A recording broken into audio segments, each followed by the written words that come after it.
Urban art is all about innovation. From using buckets on a busy street, to filling an art gallery with local graffiti, to mixing jazz with the spoken word. It invites us to listen with new ears and to look with new eyes. If you walk down this train tunnel in Washington, D.C., you'll discover the bright colors of urban graffiti artists. It is Washington's Wall of Fame, and Nick Posada's work is here. But unfortunately, other people have covered the art he's created with their own graffiti. This is what happens when nobody respects any type of work that someone spent their paint and their time on. This is what the Wall of Fame in DC has come to. Although the Wall of Fame is open to everyone, Posada says there are rules to be followed in the world of graffiti. Rules that not everyone understands. He says that real graffiti artists understand how to use color and how to make their work distinctive. So you would use colors that contrast one another. My piece is still there.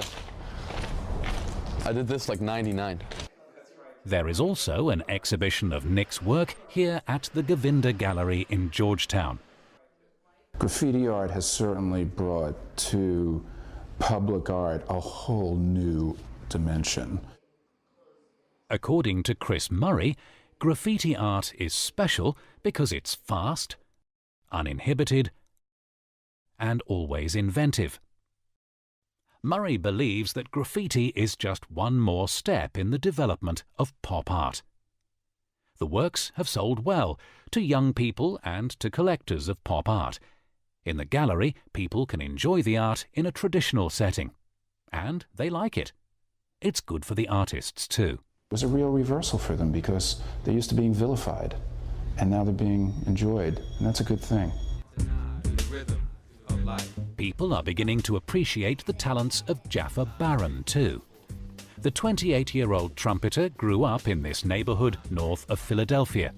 Both his parents are jazz musicians, but Jaffa wanted to mix more traditional, classical forms of jazz with the rap and hip-hop music of his own generation.